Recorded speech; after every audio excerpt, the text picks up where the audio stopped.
bagong pananaw.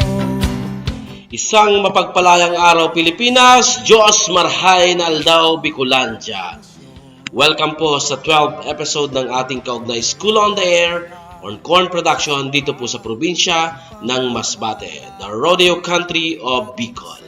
Hatid po sa inyo ng Department of Agriculture, Agricultural Training Institute, ATI Bicol, sa pagkikipagtulungan natin sa PLGU Masbate at Provincial Agriculture Office at sa mga lokal na pamahalaan ng 17 munisipyo o corn cluster dito po sa lalawigan ng Masbate. Ito pang inyong lingkod, si Kuya Mike.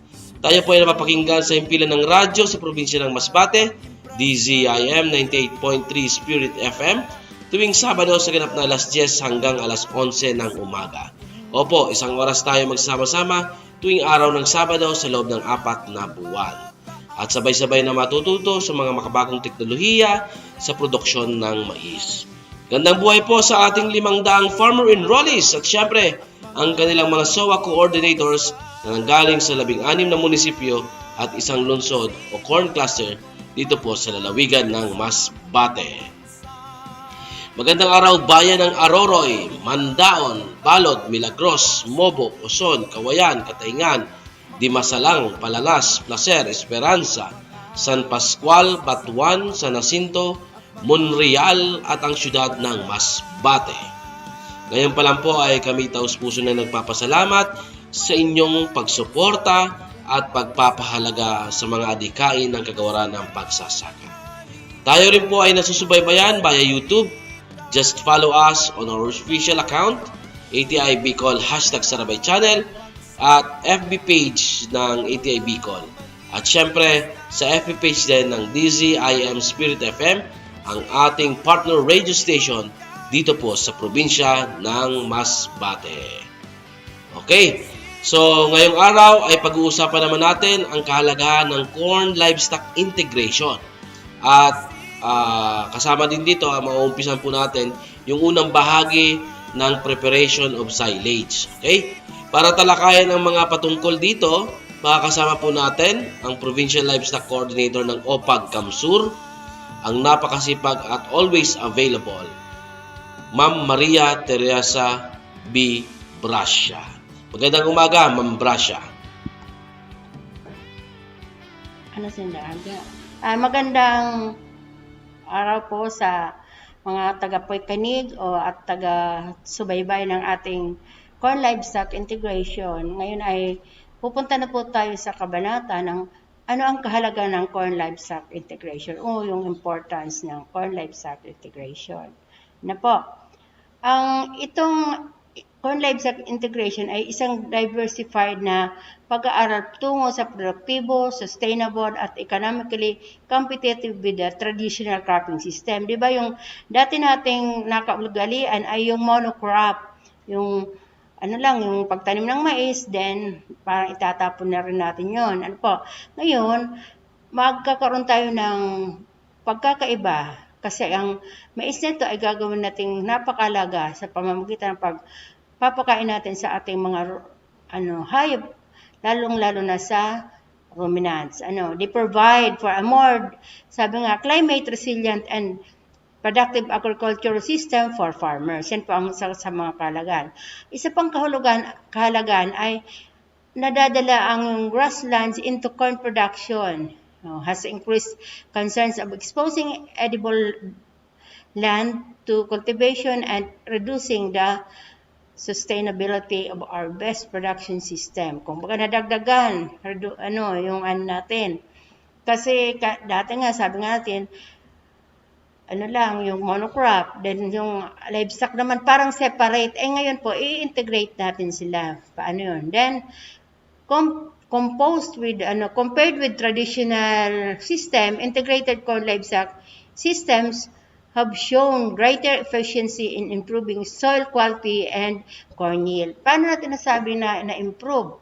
Kasi, di ba yung pupo ng ating mga, pag linagay mo na after ng corn, yun, nagiging fertilizer siya, pero hindi pa naman talaga magagamit at hand. Kumbaga, sa succeeding, pa siya, cropping. Ano pang kahalagahan pa? another importance is the integration of corn and livestock can support the adequacy of feed and increase the productivity of livestock and at the same time increase farmers' income. Nadagdagan yung income niya. The integration of corn and livestock can get a double benefit value, both from corn, even biomass, yung straw, cob, and meat, yan. Nataano natin yan. Corn farmers, yun nga, sabi natin, nagkaroon ng pag-aaral doon sa San Jose Mindoro, saka sa Calabanga, Camarines Sur. Na yun, yung pasture area na tinaniman ng mais. Diba, dati kasi, yung iba, nagtatanim lang ng pasture area para pampakain. Ngayon, nila na tataniman ng mais, then yung mais, gagawin ka pakinabang para maipakain sa ating mga alaga. Ano pa ang isang kahalagahan ng corn livestock integration? These feedstuffs were released by the cattle and carabao in the area for the acceptability feeding test. Yun ang ginawa doon sa Calabanga sa San Jose Mindoro. Ginawa na ano ba ang comparison ng yung traditional, yung monocropping saka yung modern na corn livestock integration.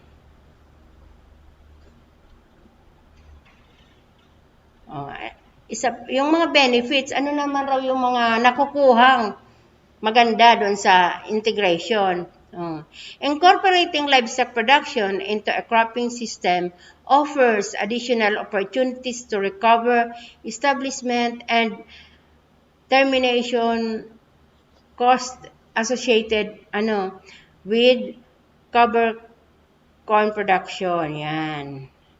Na-integrate. Then, reduce risk of raising a single product. Kumbaga, pag dalawang product, nagiging symbiotic yun. Di ba? Kinakain nung ating cattle or ruminants, yung mais, either yung as fresh leaves or yung tavernia, yung cobs.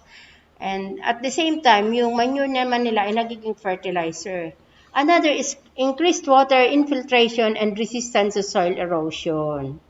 Then, increased soil organic carbon. Reduced fertilizer use from nutrient cycling. Ano pang benefits? Yung less common is the spatial and temporal integration of crops and livestock on the same land, which can occur by rotation of grain crops with perennial pasture, short rotation of grain crops with annual or short season pastures, and utilization of grain crop residues for livestock grazing. Ano sinasabi dito? Yung halimbawa, nagtanim ka ng mais, then, yung after nasa, productive stage, pwede nyo nang taniman sa baba ng yung centrosima. Kasi nagiging cover crop na yon. At hindi na rin nila madidisturb yung ng mais, yung pagtubo. Kaya at the same time, nabawasan na yung weeds. Yan. Integration of crops and livestock on the same land base offers tremendous potential to diversify from ecosystem and specific farms, being economically competitive and more environmentally compatible than prevailing specialized production systems. Then, so another benefits ay yung integrating animals into crop production systems yields considerable benefits in improved soil health, enhanced risk associated with raising a single product, reductions in fertilizer input and animal feed costs, induced labor and machinery costs, and increased carbon sequestration. Yun. Yung kumbaga yung, di ba nag-i-emits ng yung manure ng ating mga hayop ay nag-i-emit ng parang methane. Di ba yung gas yun na nakakasira rin ng environment. Sa pamamagitan ng yun sa soil, nababawasan po. Kumbaga yung carbon dioxide nun ay na-absorb ng ating mga crops. Grazing cropland improves soil fertility by increasing soil microbial density and organic matter due to the addition of manure. It can also provide significant benefits for farmers who use cover crops and no-till methods, as the animals can graze the cover crops while lightly integrating their manure in the soil with their hooves. So, yun, di ba napag-usapan na nga natin kanina, sa pamamagitan ng pagtanim ng mga cover crops, yun, kinakain na yun ng ating mga, nakatitered sila. Hindi nyo naman haiyang maglakad-lakad doon yung, yung ating mga hayop. Yung see to it na, hindi na rin nila makakain yung ating corn. Ngayon, pupunta na tayo na pag-usapan na natin kung ano yung kahalagahan ng corn livestock integration, anong mga benefits na makukuha natin sa pag-adapt ng corn livestock integration. Pupunta na naman tayo doon sa ano ang mga stages ng corn, best for silage and silage making. Tayong mga naghahayop, o lalong-lalo yung mga technical, anong sinasabing silage, diba? Anong pagkakaiba ng silage saka silage? Diba, yung silage is yung you cut the plants and give it directly to the animals. That's silage. Kung baga fresh siya. Yung silage naman ay yung nag-undergo ng fermentation. Bago natin ibibigay, ay ferment. This is for future use. Na-i-store. Samantala yung silage, kung hindi mauubos, it will redound na yung magiging na siya, pwedeng ilagay dun sa composting materials o dun sa vermicompost, yung natira. Yun ay yung pagkakaiba ng silage saka silage. Ano po? Yan. Ano po ang advantages ng corn livestock? Na paggawa o ng silage? Yung corn ay high energy forage for dairy cows. Ito ay iba sustansya. Di ba yung energy, yung kakayahan niya, yung kung paano siya maging malakas yan, doon ang gagaling, mostly from yung carbohydrates, di ba yung source nun ay pwedeng rice bran, yun. Isa yun. Then, yung corn, yung molasses, yun. Isa yun sa mga ating ginagkukunan ng energy. Ngayon, ang ating corn ay mataas ang energy. Another, ang advantage ng paggamit ng corn as silage or silage is well adapted for use in low-cost rations for fattening cattle. Ito, ang isa sa mga napaka-halaga, ngunit mababa lang na kung bibili natin, halimbawa, gusto mong mag-silage, bibili ka doon sa mga nagmamais, mas mababa ang presyo. Corn silage requires less labor per ton to produce than many other forage crops. Yung paggawa ng corn silage ay medyo less laborious. Diba kasi voluminous na sila, bulk. And in-compare mo dun sa, halimbawa, gagawa ka ng silage na yung napier o kaya naman yung mga grasses na medyo maninipis o ang mga daon niya ay maliliit o yung stalks niya ay maliliit mas costly yun kasi in terms of pag-harvest pa lang ay na siya, laborious hanggang sa naman siya doon sa paggawa. Yan. Another advantage ay it can extend the harvest period for the entire corn acreage and provide an opportunity for salvage of stressed or damaged cornfields. Oh. Yan, isa pa.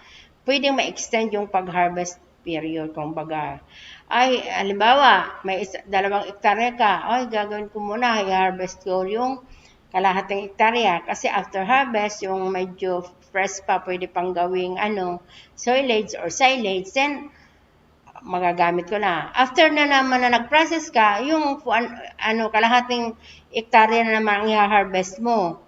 Kung ang purpose mo talaga ay maggawa ng silage. Pero yung iba naman kasi ay silage na lang, i-harvest na sabay-sabay. Yun po ang ibig sabihin na i-extend natin yung harvest period. Kasi yung pag naka-stand pa naman yung corn mo, saka na siya, ready for harvest na, hindi naman siya maglalaglagan. Not unless na umulan na masyado ang season na pwede siyang mag-sprout. Pero kung under normal condition na dry, may extend mo po. Another corn silage can efficiently recycle plant nutrients, especially large amount of nitrogen and potassium. Yan po. Ngayon, paano tayo gagawa ng silage sa paggamit ng corn? The rate of corn growth between plant emergence and tassel emergence most significantly affects the total time required for maturity and establishes the date it will be ready for harvest. Diba yung from the time na tinanim mo hanggang doon na siya sa maglalabas na yung tassel, yung parang buhok doon sa mismong cob. Yun ang medyo matagal. This period is shorter for 80 day sa hybrid. Yan. Pag sa hybrid, 80 days lang. Pero pag doon sa inbred is 120.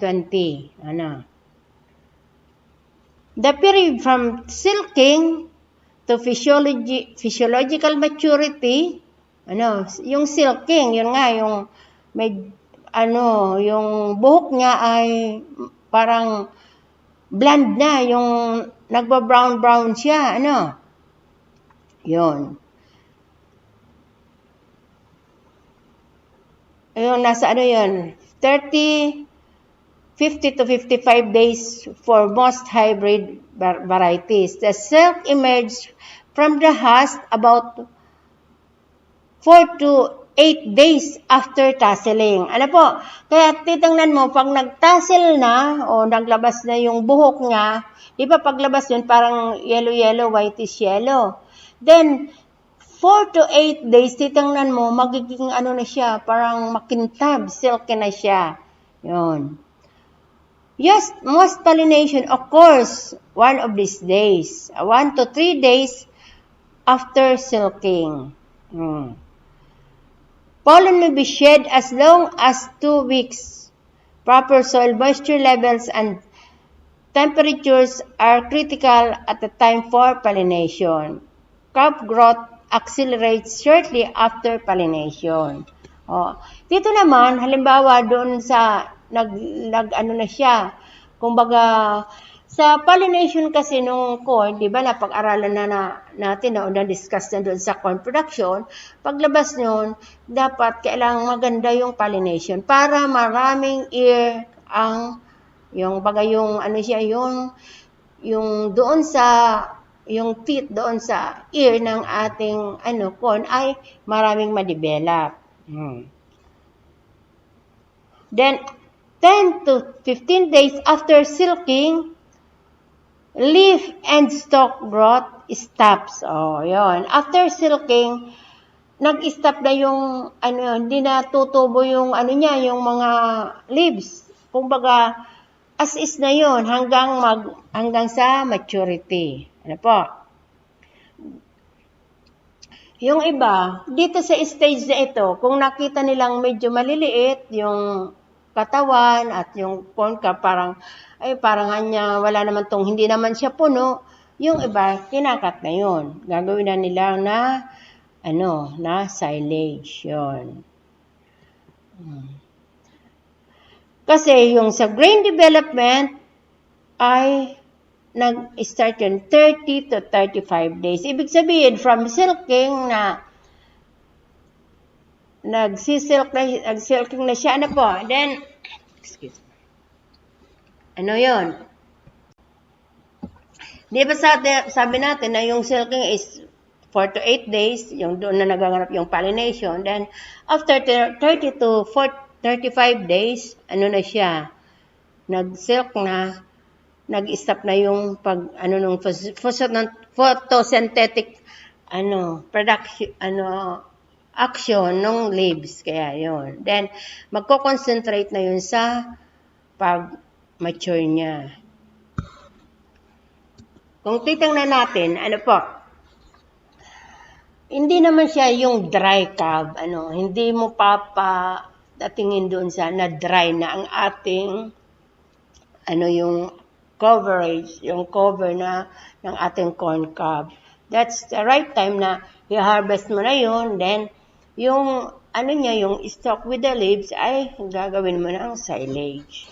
Yung corn silage requires less labor per ton to produce than many other forage crop. It can extend the harvest period for the entire corn arages. Also, corn silage can efficiently recycle plant nutrients. Yan. As the corn plant matures, changes in the components of the plant occur. The grain content increases and the percent of stalk and leaves decrease. Liquefaction of the stalk decreases the cell wall digestibility. Yan. Kaya huwag na nating hintayin siyang maging ma-dry o matured.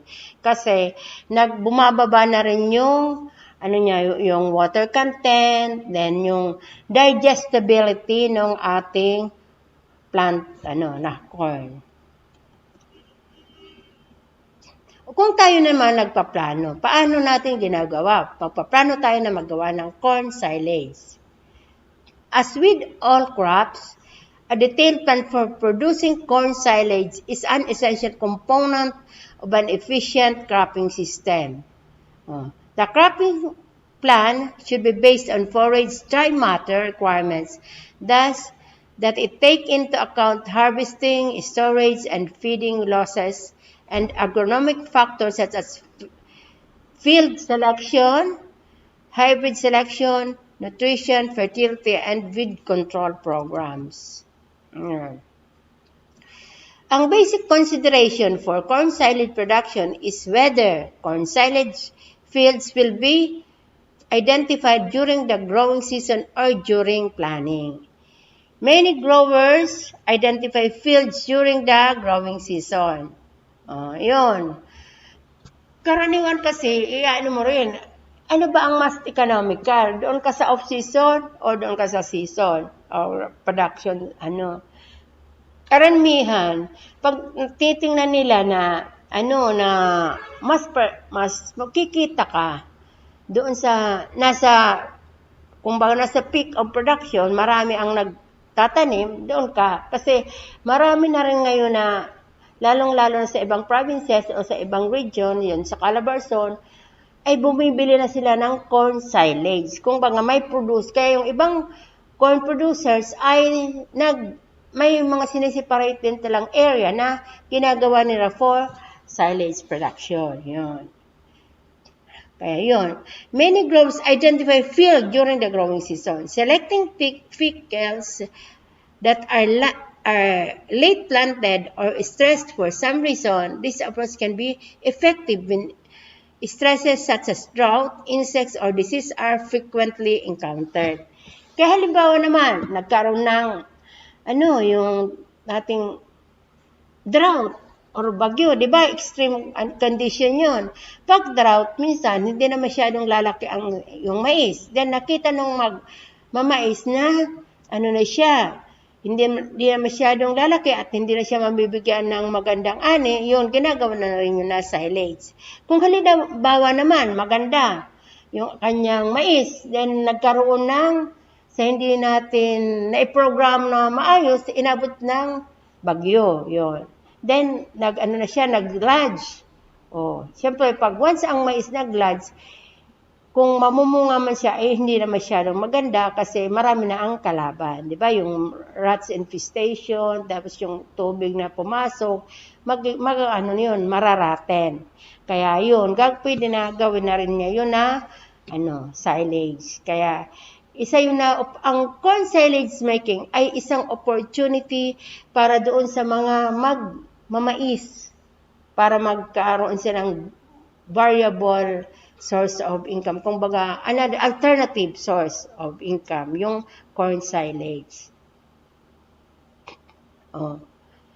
Ang isa pa ay yung corn silage, it allows growers to obtain greater yields of the dry matter and energy from fields with limited potential for high grain yields.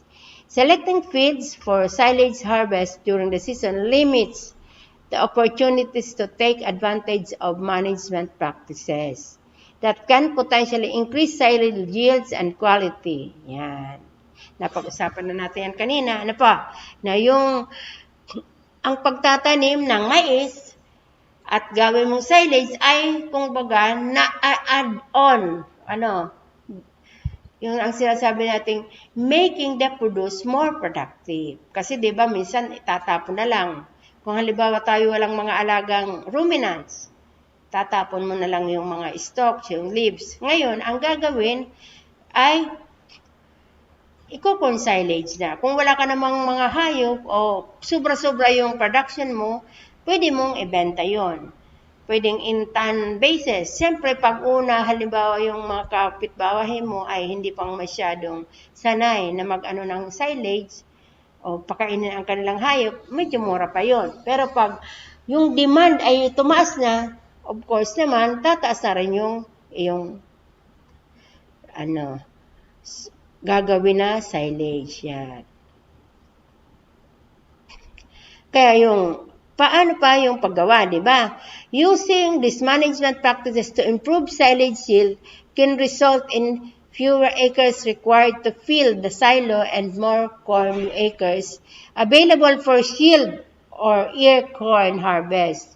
Planting fields specifically for silage is a cropping program where both grain and silage are being produced. Yun, ito na ang naano natin. Yung grain saka yung silage, sabay-sabay mo nang ginagawa. Hindi lang yung pagkakuha ng corn, tatambak sa gilid o isang kanto ang ating mga stocks, yan. Wala na. Kung mayroon man kumain dyan na mga hayop, ay kakaunti. Pero ibig sabihin, hindi natin nagamit o na-maximize yung utilization ng corn stalks. This will be more appropriate where the risk for acceptable grain and production are minimal or where silage will be the primary use of the crop. Yan.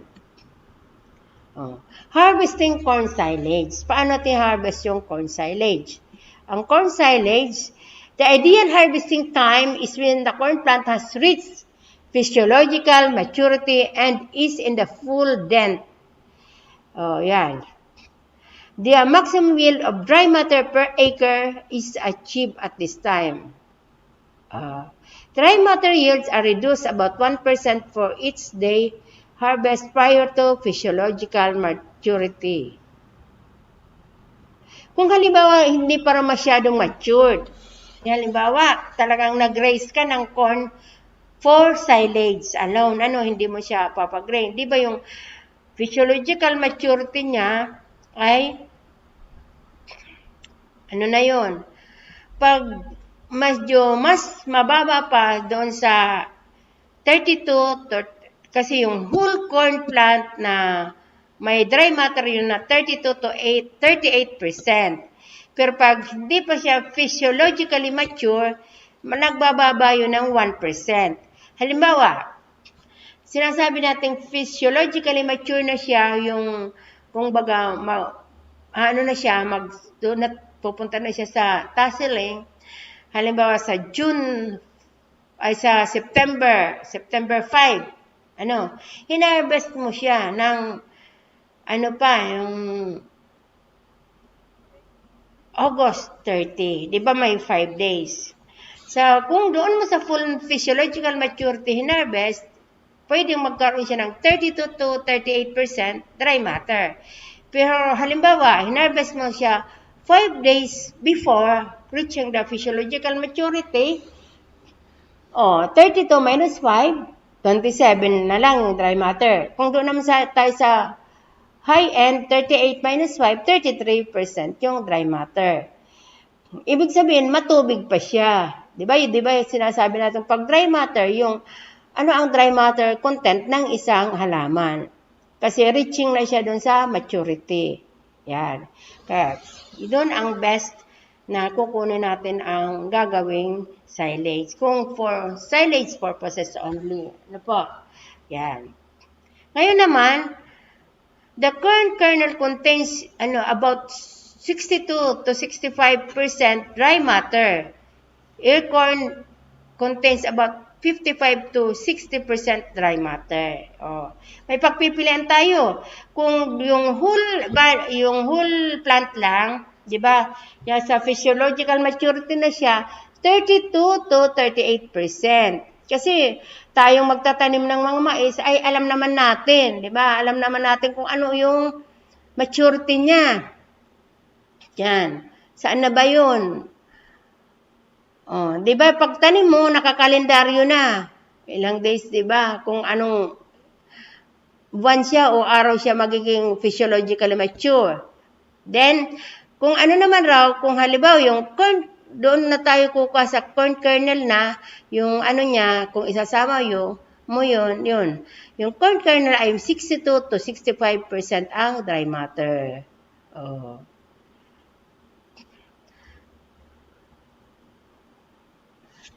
Pag physiologically mature na, the black layer will be forming at the tip of the kernel.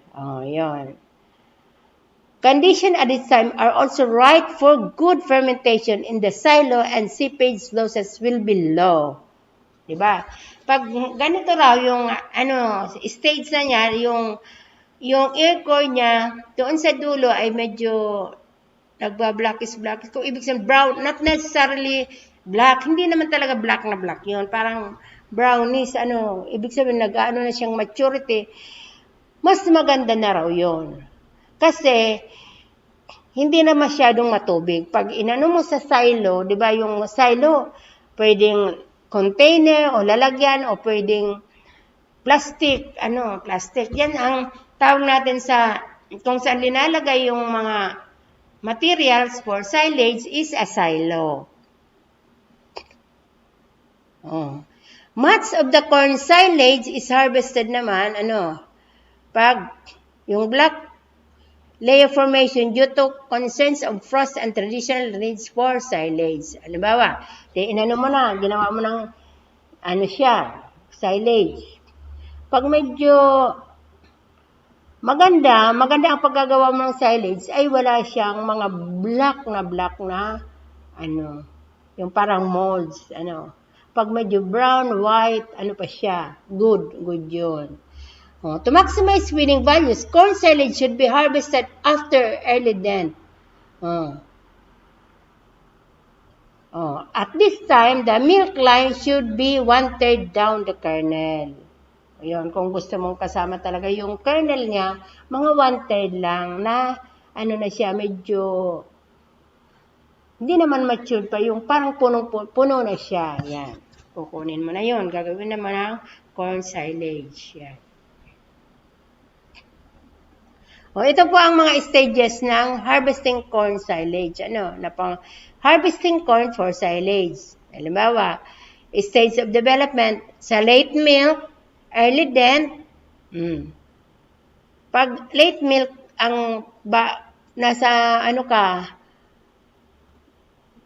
nasa late milk, 30 to 40 days ang, yung prior to maturity. Tapos, yung grain niya is 30 to 50 yung dry matter. Yung plant naman is 65 to 75. Yan.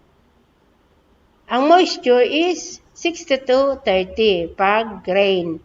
Pag sa plant is 75 to 80. Yan po. Ano? Yan. Pinapakita po dito. Yan ang sinasabing harvesting corn for silage. Yan. Yung medyo, pag binuksan mo yung ear, yung ano, parang isang ngipin ng ating mais, doon sa ilalim na may ano na siya. Medyo itim-itim na. Yan.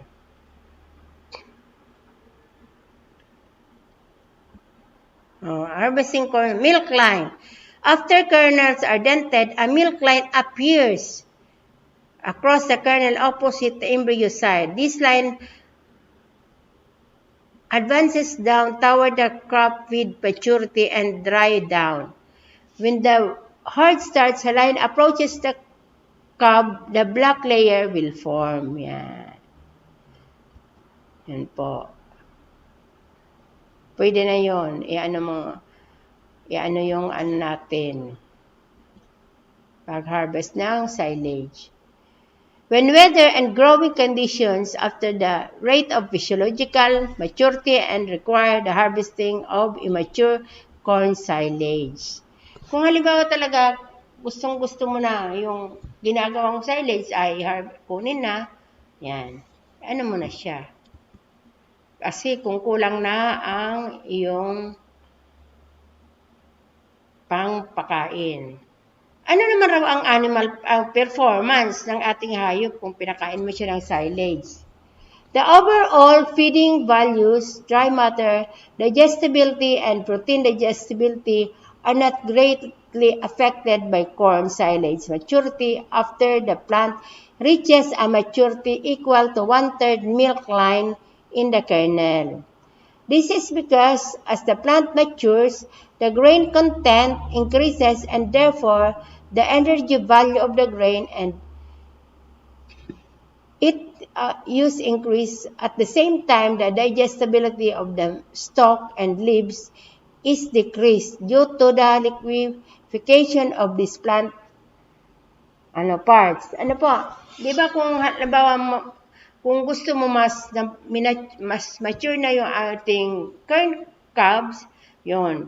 Yung stock naman niya ay medyo bababa na yung digestibility. Kasi papunta na doon siya sa medyo matutuyo na.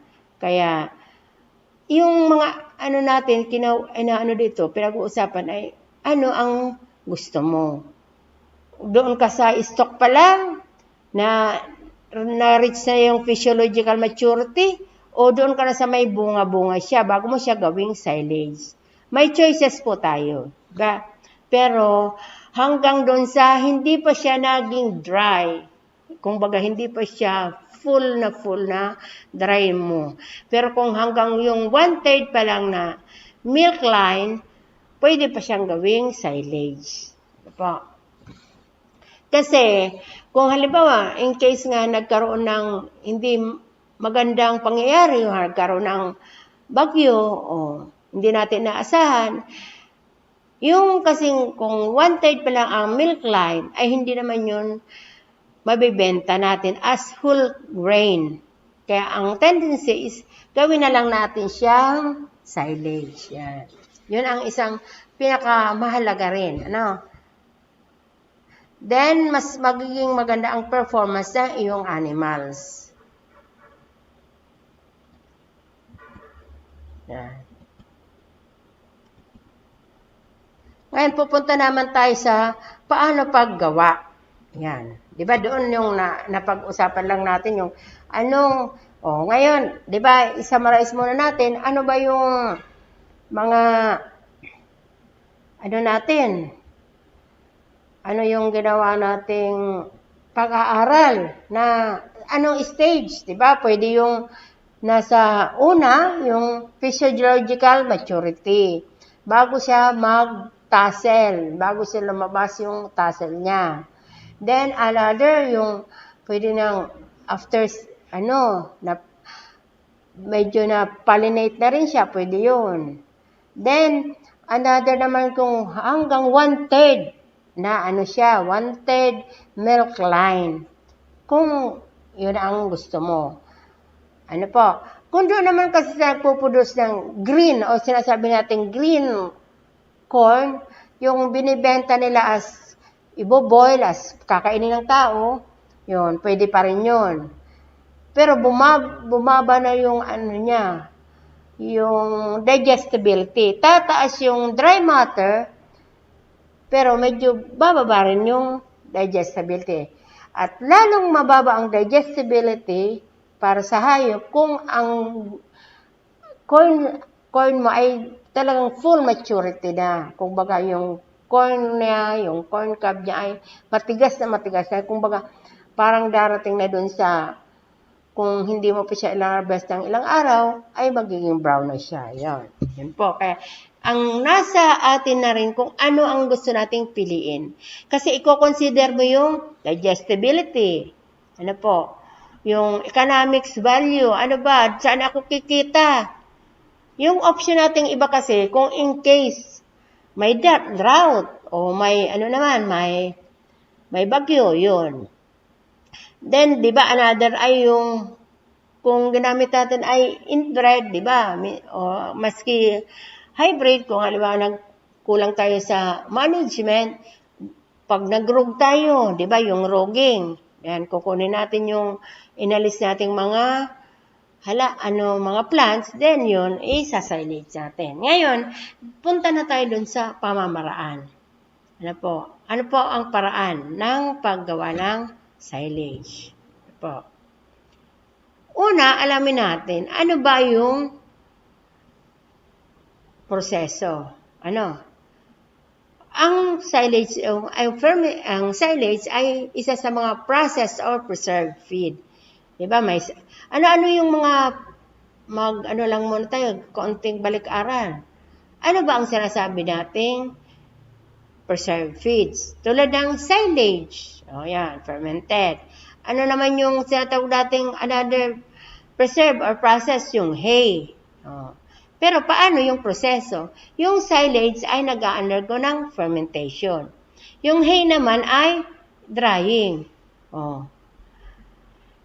Hindi pa kasi masyadong napag-aaralan kung yung ating mais ay in terms of palatability. Ano po, kung gagawin natin na hay. Kasi kung idadry natin yun, then yung pag ipapakain na, lalagyan ng molasses. Yan. Yun din. Ano po. Yung sa ano naman, halimbawa, sa paggawa ng silage, diba, sabi natin, fresh forage. Ano, parehas. Sa pagdry din. Sa grasses, Napier, Guatemala, sorghum, or corn. Yun ang ginagawa natin na silages. More on grasses. Yung legumes naman kasi, hindi rin recommended na gawing silage kasi masyado siyang mataas ang water content. Kaya, yan. Yung grasses ay ang mostly recommended. Kung halimbawa naman sa hay or drying, yun, pwede yung legume. Kasi idadry mo lang. Pag yung sa silage kasi, usually, nag-a-add on tayo ng molasses. Samantalang sa hay ay only drying. Ano po? Ang grasses, pwede rin anong grass yung pwede nating hay? Halimbawa, di ba yung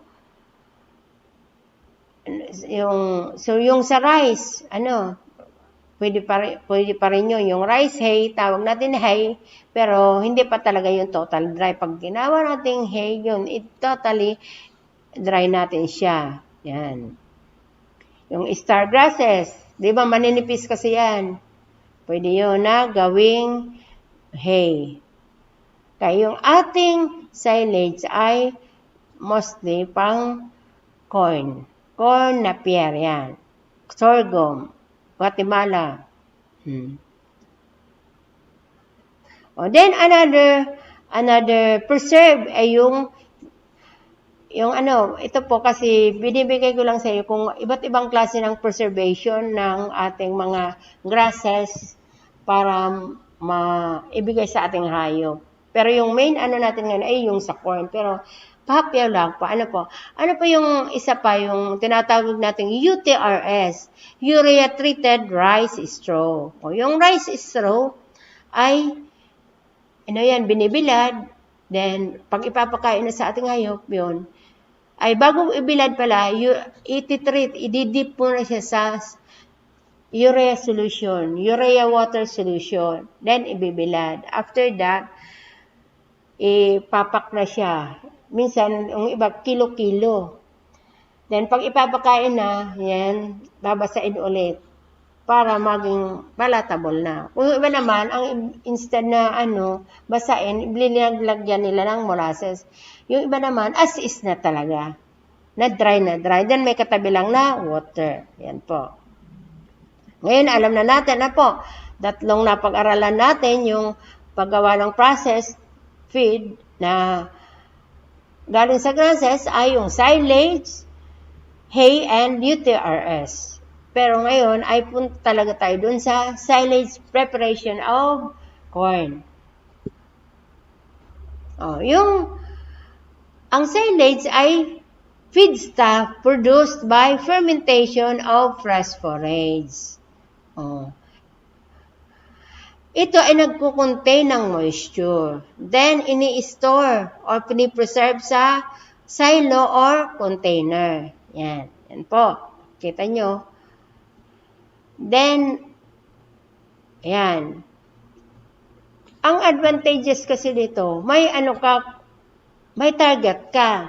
Kailan mo siya gagamitin? Anong buwan? Ano ba yung sa time na nagtatanim ka pa lang, wala pang gaanong grasses, doon ka niya yun, i-harvest yung silage ko. Kasi itong silage ito ay na i-store na medyo matagal-tagal. Ano po? Yan. Then, madaling gawin. Pwedeng manual, pwedeng mechanical. Yan. Ano po? Ang natin dyan, paggawa.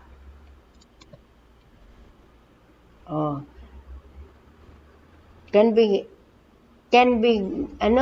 some pwedeng gawin na manual, yung iba naman pwede, mechanical. Yan. Ano-ano ang mga materials na gamit natin sa siyempre yung tao, yung mag-harvest. Yung natin, yung equipment. Yung cart.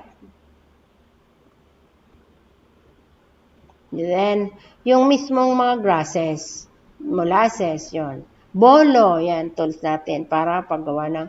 Then, yung silo.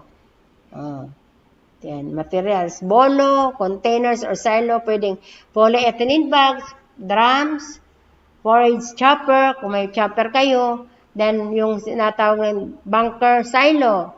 Doon sa malalaking, may mga ranch na talagang nag-aano sila ng corn para pang silage. Yan, may bunker silo or tower silo. Then, yung molasses ay optional. Kasi, lalong-lalo na kung ang ating gagamitin ay yung sweet corn na stalks, ay matamis na. Pero kahit nga yung iba, yung yellow corn lang, di na rin sila naglalagay ng molasses. Kasi kung maramihan, mahirap din kasi sa ibang lugar na bumili o maghanap ng source ng molasses. Then another na tools or materials na kailangan natin ay yung pangtali. Tying rope or packing tape. Paano ang procedure? Sa unang araw, ng day 1, cut the fresh forages from the field 1 day before making the silage. Kung halimbawa, nagplan ka na bukas ay gagawa ka ng silage. Ngayong araw na ito, magkakakat na kayo. Ikakat na yung mga, pupunta na sa field, ikakat na yung mga halaman or plants para gawing silage. Then, air dry the forage to achieve proper moisture content. I-air dry mo siya. after cutting, kasi kung naka-pile up lang siya, di ba pag naka-pile up lang, yun doon, ano pa siya ng moisture. Pag naka-pile kasi, magpapawis yan. Kaya, mas siya, sa air dry lang, wag na sa under direct sunlight. Ano po, kasi nagpapawis. Oh. Then, the following day, day 2 na siya, i-chop na yung forages. Pwedeng manual, pwedeng forage chopper, pwedeng, kung halimbawa, maano na kayo, yung may mechanical chopper na talagang malaki. Yan. Then, kailangan, yung putol niya ay 1 to 2 inches yung haba. Then, test for the moisture content. Halimbawa, kukuha ka ng sample. Doon sa chop mo, chinap mo siya. 1 to 2 inches. Ano po? Yung length. Kukuha ka, ilang araw na to, di ba? Day 2. Kukuha ka ng sample ng mga chinap mo. After that, sa palm mo, i-close mo ang palm mo. Then, pag binuksan mo, at naka-intact pa siya, yun. Ibig sabihin yun ay 65 to 70% ang moisture niya. Pag ano naman, halimbawa na, pag binuksan mo, close mo yung pump mo, kumuha ka ng sample, pag binuksan mo, tapos medyo nag-alis, ibig sabihin, mas mataas pa doon yung, yung dry matter, yung moisture niya, mababa na. Ibig sabihin, para siguro, nag 2 days siyang pag-air dry mo. Kaya doon mo rin ma-check kung tama yung moisture content ng iyong gagawing silage. Ano po? Then, after ng checking nun, after chopping, then, checking of the moisture content, then dun, if you fill up na yung silo. Di ba natin, yung most common practice ng small farmer, yung silo nila ay plastic container na, yung pwedeng, yung polybag na garbage bag yung iba, pero yung makapal. Tapos yung iba naman, yung plastic bag na, transparent. Nakikita mo ang nasa loob. Pero medyo may kamahalan yung puti. Itong itim, yung polybag, medyo rin ang price. Kung baga, acceptable. Kung nagkakahalaga ng 8 pesos yung white, yung itim, yung polybag is 5 pesos. Depende po yan sa lugar nyo at sa lapit nyo sa supplier. Then, after na pag fill up mo dun sa silo, siya, i-compact. Ano ang kahulugan? O anong kahalagahan? Bakit i-compact natin? Para i-compact, ang iba nga, pag malinis naman yung mga inaapakan pa yon. Para lumabas yung mga excess air. Compact well to remove air. Yun ang proseso. Then, pack and seal. Mo na. Minsan, ibibigtisin. Pack and seal very well. Yun. Then, ililabel mo. Label or record date. Una, lalagyan mo. Corn silage. Date produce. Yan. Date produce. Halimbawa, ngayon, kailan mo yun produce? Lalagyan mo yung halang date. Para sa inyo rin na maging guide na ginawa kasi tayo halimbawa, hindi na kabataan o kahit bata pa naman, kung siyempre maraming iniisip tayo sa farm, para maging guide natin yon na na talagang tayo. Yung corn silage na yun ay kailan natin pwedeng i-harvest. Then, ferment at least 3 weeks. Kaya dapat matandaan rin.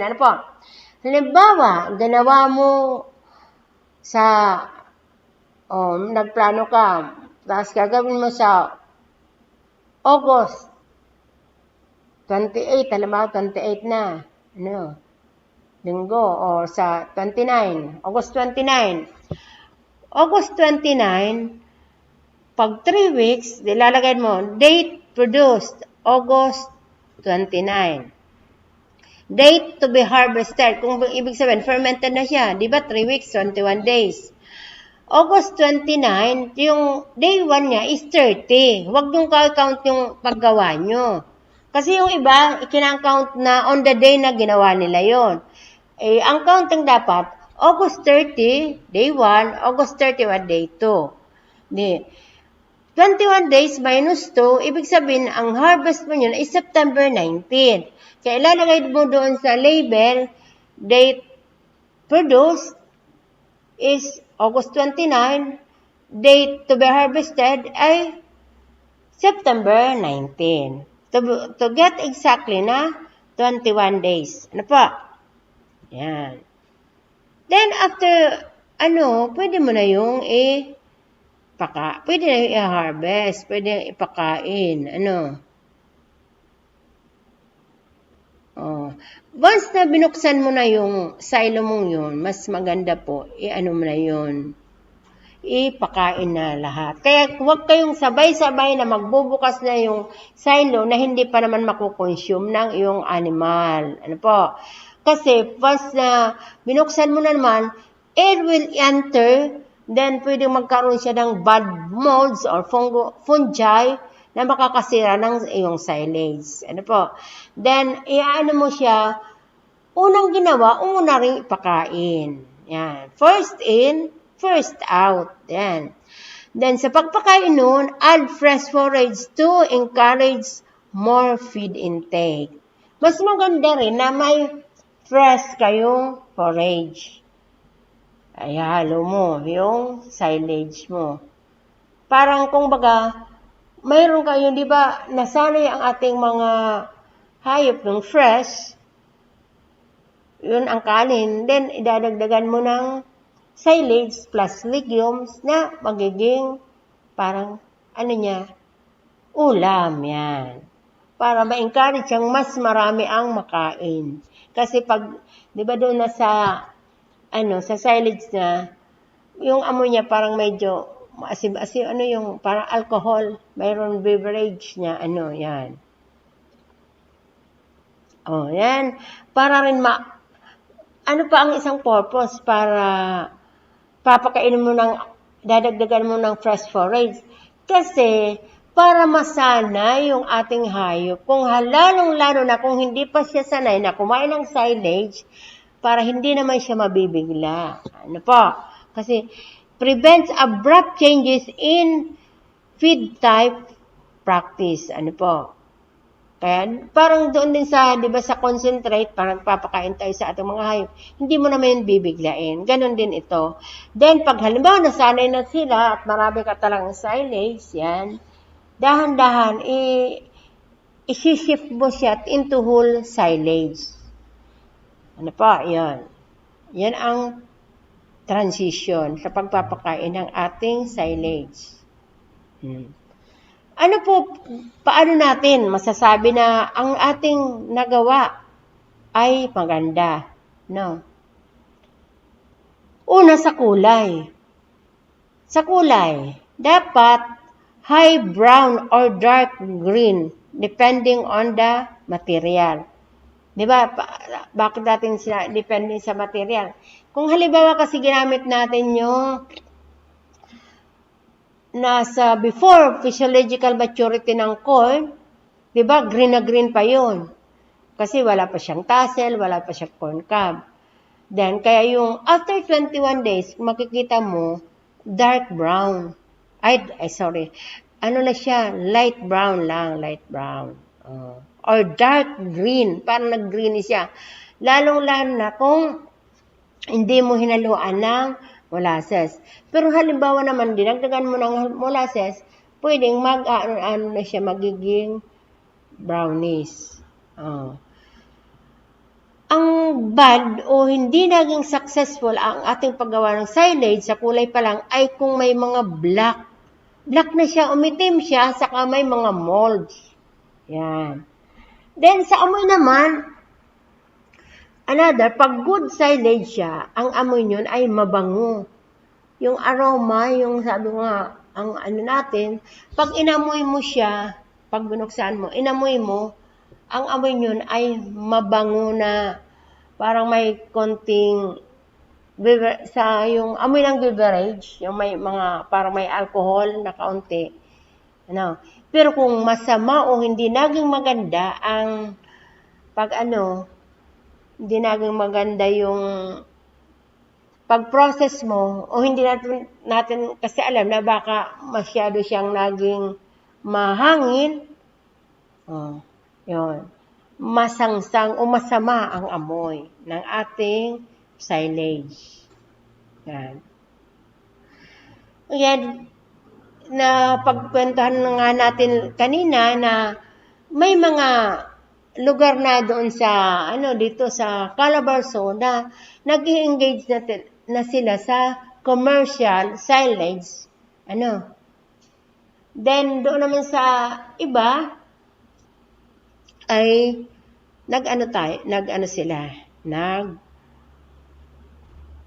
nasa process pa lang na magsisimula pang backyard, then eventually kung talagang nakita nilang maganda o maraming demand for silage, marami bibili, lalo na sa inyo po sa lugar niyo yan dito sa may natin, sa may province natin yan, na baka maging in demand yung silage. Kaya yung mga mamais yan, baka later isa sa mga nyo ay mag-silage production instead na lahat lang for corn grain. Yan. Ano pa? Okay, so maraming salamat Ma'am Tess, ang Provincial Livestock Coordinator ng OPAG Kamsur. At babalik po si Ma'am Tess, siyempre kasi yun unang bahagi pa lang po yun ng ating natalakay, yung sa corn silage. At babalik po ulit siya sa susunod na Sabado, okay? Para talakayin yun at tapusin po yung pangalawang bahagi ng ating pinag-uusapan about sa corn silage. Okay? Ayan, mga farmer enrollees, marami na tayong nalaman at sana ay naunawaan po natin. Sa susunod na Sabado ay mas lalo pa nating payayabungin at dadagdagan ang ating mga kaalaman sa produksyon ng mais sa pagpapatuloy natin ng ating discussion on corn silage. Okay? So, napakabilis po talaga ng oras. Maraming salamat sa DA, PLGU ng Masbate, OPAG at ang 17 LGUs o corn clusters ng Masbate. Sa aming Center Director, Ma'am Elsa, ang Chief ng IS Section, Ma'am Prime, at nakasama po natin sa technical side si Kuya Chan at siyempre si Miss Joy Dean, ang ating admin staff ng IS Section. Maraming salamat po mga ating kaugnay sa pagsubaybay, pakikinig at panonood. Sa susunod na Sabado po ulit, 10 to 11 ng umaga po, same radio station po tayo. Okay? Muli po, ito ang inyong lingkod, si Kuya Mike, na nag-iiwan ng isang masaganang ani, mataas na kita mga kamais. Stay safe and stay healthy. The day of fortune is like a harvest day. We must be busy when the corn is ripe. Sa mais, ma-amaze ka talaga. Diyos mabalos po.